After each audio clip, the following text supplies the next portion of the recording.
Well, we continue with our broadcast this morning right here on Al Salam Media on News and Views. If you have just joined in, we welcome you, Juma Mubarak to one and all. And we trust and hope you're going to have a wonderful and a blessed Juma, inshallah.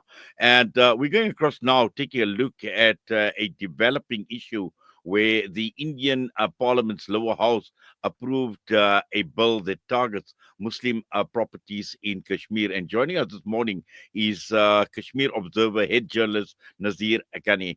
Nazir, assalamu alaikum wa rahmatullahi wa barakatuh. Juma Mubarak to you, and I hope you had a wonderful Ramadan, inshallah, a good Eid, but always wonderful, seeing you and, welcoming you to Salam Media.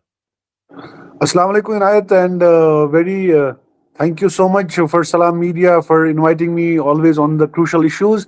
And your team and your entire staff is doing a wonderful job as far as disseminating the humanitarian journalism is concerned. And I think voices like Salam Media is need of the hour at this time, at this point of time when journalism has become a challenge for the world. Well, inshallah, we're doing our best, inshallah, and, obviously in embracing humanitarian journalism, also to give voice to the voiceless.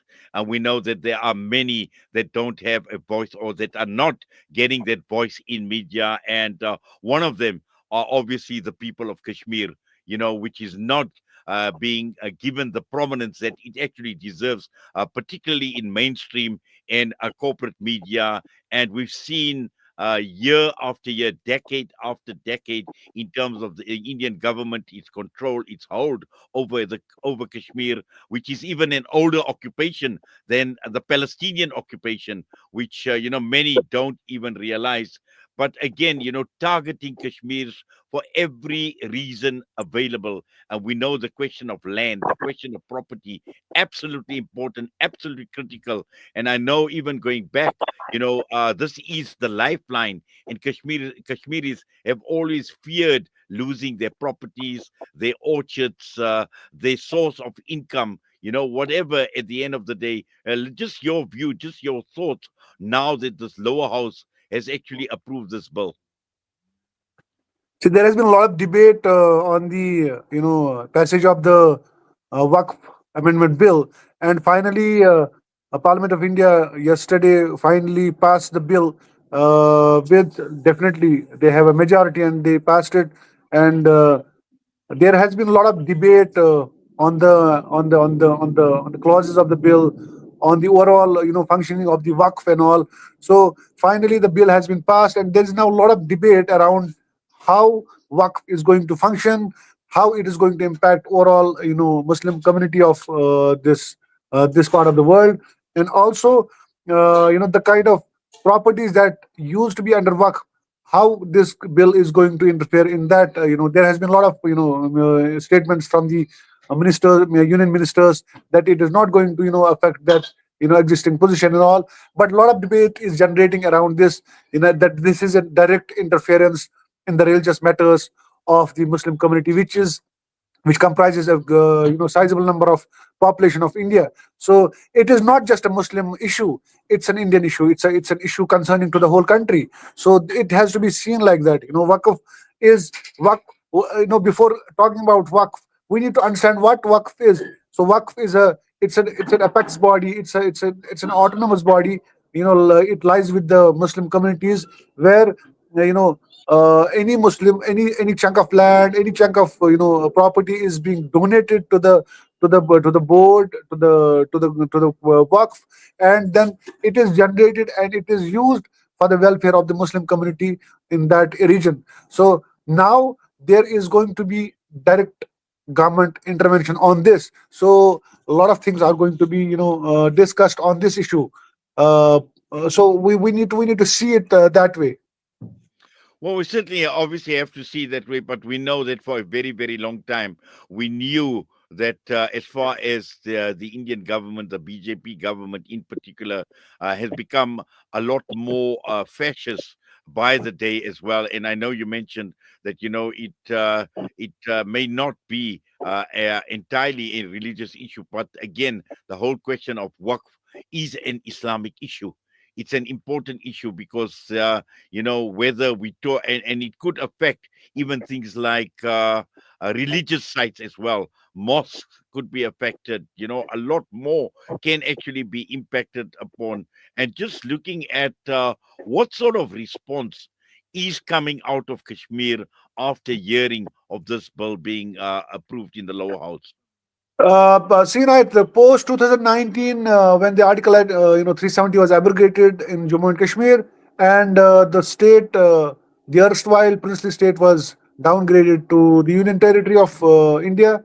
A lot of things have changed on the ground. You won't see a lot of stone pelting incidents happening on the ground. You haven't seen a lot of killings of these youngsters on the ground. So that thing has changed, and the security has overall been monitored by the center directly. I mean, the police, the paramilitary forces, they directly come under the control of Lieutenant Governor, which comes directly under the President of India. So, so there's a direct control of Home Ministry from Delhi. So a lot of things have changed over the years, and people are being watched. People are being screened. So people haven't been openly they haven't come out openly to express their views on the bill. But yes, it is too early to say. A lot of opposition parties, a lot of political figures, they have come out against the bill, they have spoken against the bill, and they stand against the motion that this bill is not Muslim friendly, this bill was not need of the hour, and this is a direct interference in the matters of the Muslim community of the country. And in Kashmir also, a lot of leaders have come up. But generally, if you say people's, commentary, people's expression on the bill, I think it's too early to say, because the bill has been just, passed in the parliament, and people are yet to understand overall dynamics of this political issue that is concerning to the not just to the Kashmiri Muslims, but the Muslims of the whole of this country. Well, certainly, but also, we know that the BJP government has never ever been Muslim friendly, whether we're talking about Kashmir and also in India as well. Considering since they've taken power, we've seen what has happened in India as well, particularly with regard to religious sites, with regard to the mosques, the Babri Masjid, many other masajids that have been destroyed. And, this government has become so anti Muslim at this point in time that New Delhi directing everything through the parliament, through using legislation, through using the processes that they have at their disposal. So we knew it that we definitely are going to foresee huge problems, massive problems, while this BJP government, this right wing supremacist government, is still in power at this point in time. See, if you look at the dynamics of BJP, Bharatiya Janata Party, which is the right wing party of India, they have a clear agenda. I mean, uh, on the face of it, they say, like, they have been taking a lot of initiatives which are people friendly. They won't say Muslim friendly, but at the same time, they're very clear in their agenda. They want to take certain steps. They want to dismantle certain institutions, and they're very particular about it, and they are very open about it. They said they're going to demolish Babri Masjid. They did it. They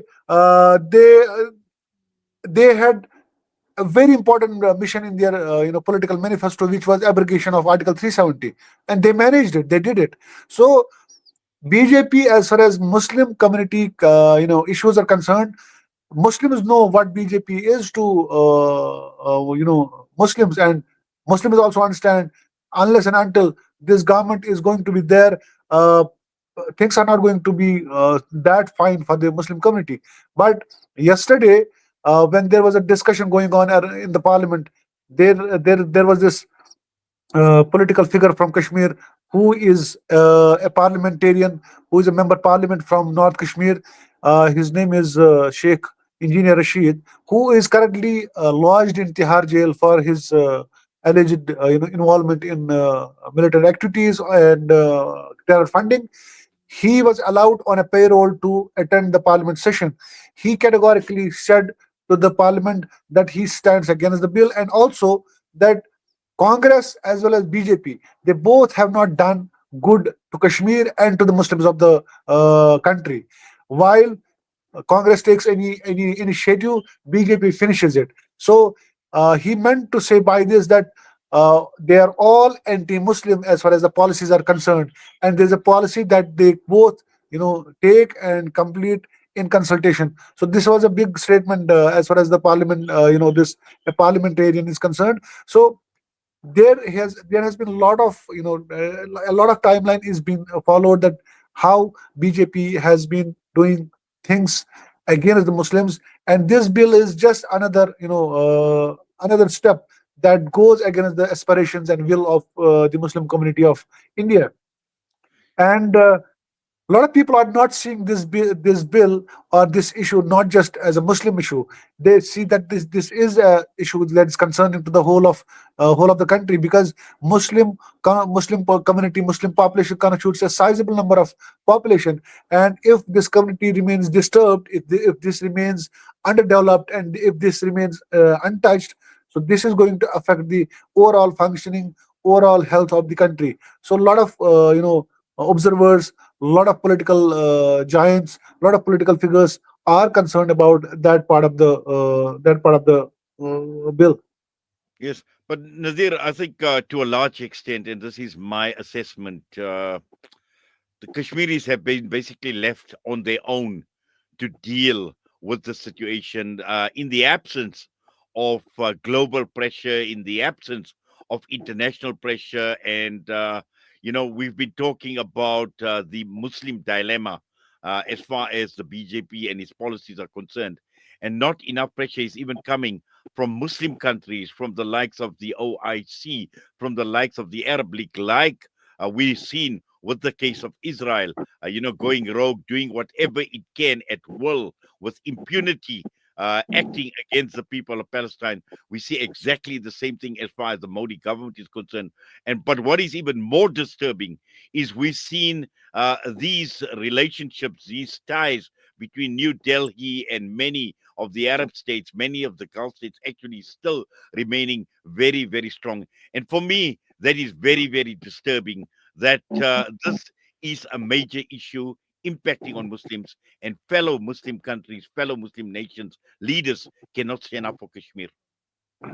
See, that's the most disturbing fact that Muslims have to face in current situation, when they see a person who is speaking, who is always involved in hate speech, goes and he's being welcomed by the powerful nations, powerful Muslim nations of the world. That there they see the contrary, they see the contradiction. And this is not just happening from today or this year. This has been happening ever since the Modi government is in power, and they have maintained a very good relationship with the Muslim countries, especially the Arab countries, and this is giving a different kind of stature to the person who has been seen not so friendly, and who has, according to Muslim community, who has committed a lot of mistakes for the Muslims of the country. Why is he being welcomed? Why is he being given such a protocol in these Muslim countries? So that is giving a different picture to the Muslim community of this nation, of this world, especially in Kashmir.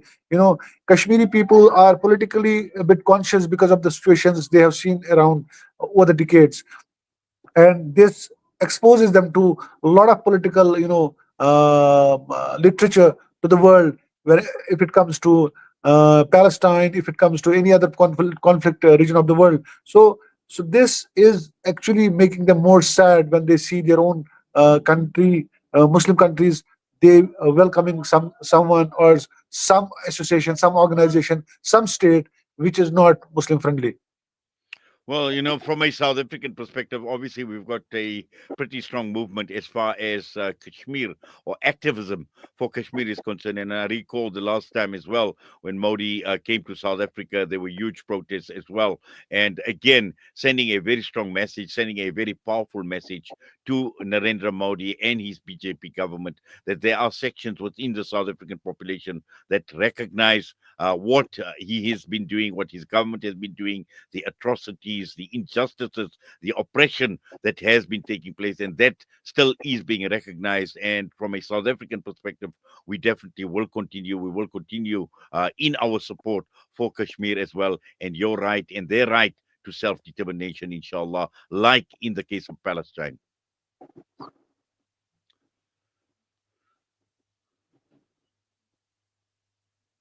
Okay, so basically, when you are living in a situation when you see your own near and dear ones getting killed on the streets, so you expect a level of empathy from your own fellow Muslim friends from across the world. So this has been happening, but over the years things have changed globally.